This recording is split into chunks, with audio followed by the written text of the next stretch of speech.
श्री सच्चिदानंद भगवान की, श्री सद्गुरुदेव महाराज की।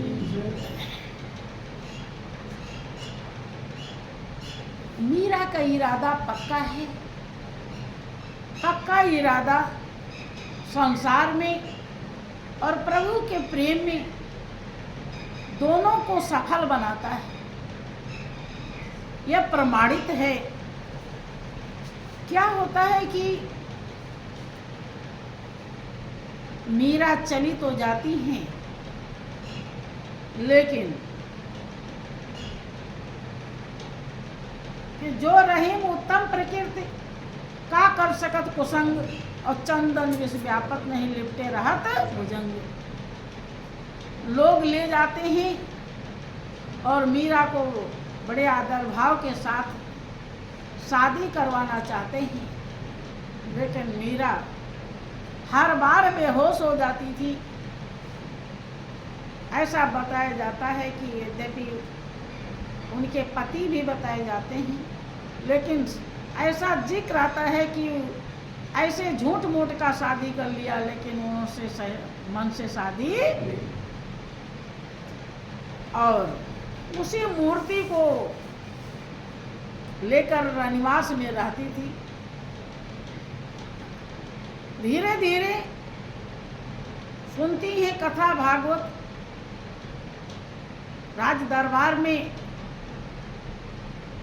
बहुत तरह के लोग आया करते हैं, सब तरह के विद्वान भी आते हैं।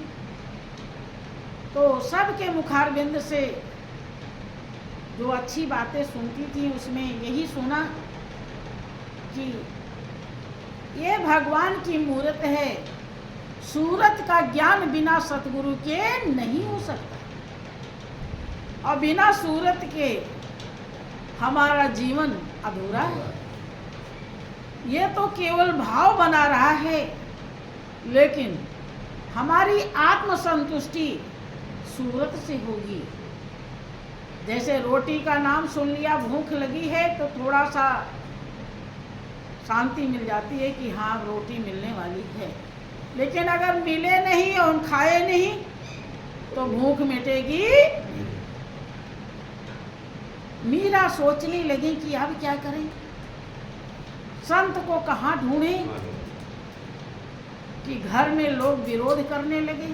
ये कौन सी बहू दुल्हन आई कि इसको बस पूजा पाठ के सिवा कोई काम नहीं, मूर्ति को ही रात दिन सजाने में लगी रहती है, और इसे तन बदन का होश नहीं रहता।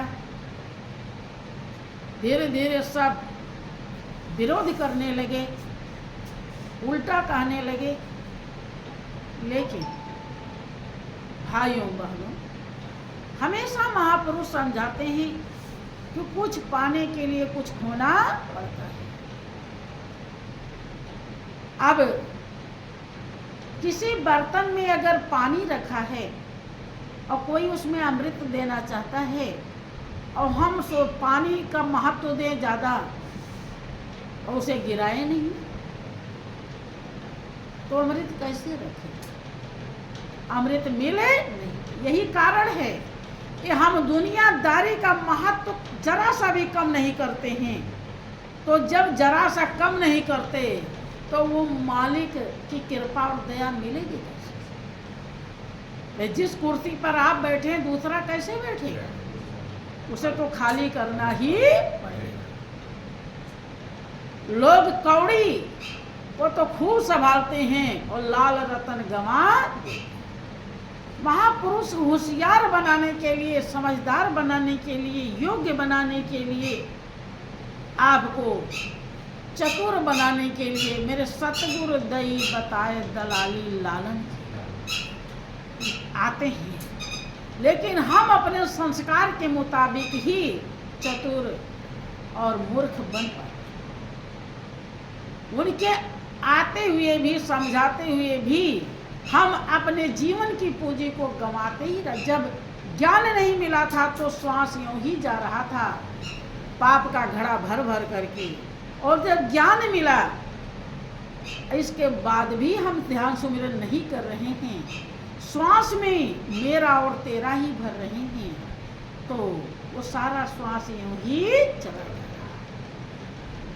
अब ज्ञान लेने न लेने से क्या फायदा?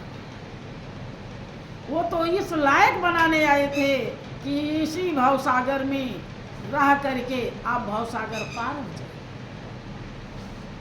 लेकिन आपने समझा ही नहीं भवसागर क्या है और पार कैसे हुआ जाता है।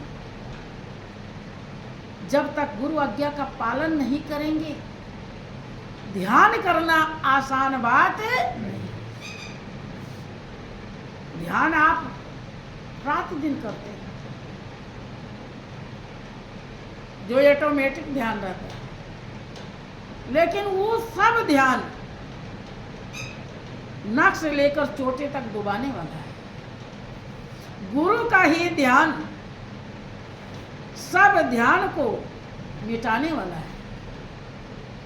लेकिन एक जितने भी लगाव हैं सब बंधन में बांधने वाले हैं, गुरु का ही लगाव बंधन को काटने वाला है। लेकिन आप सब रिश्ते नाते को सजोते हो और गुरु का रिश्ता जो लोक और परलोक दोनों का है, उस रिश्ते को आप सजाते ही नहीं, संभालते ही नहीं।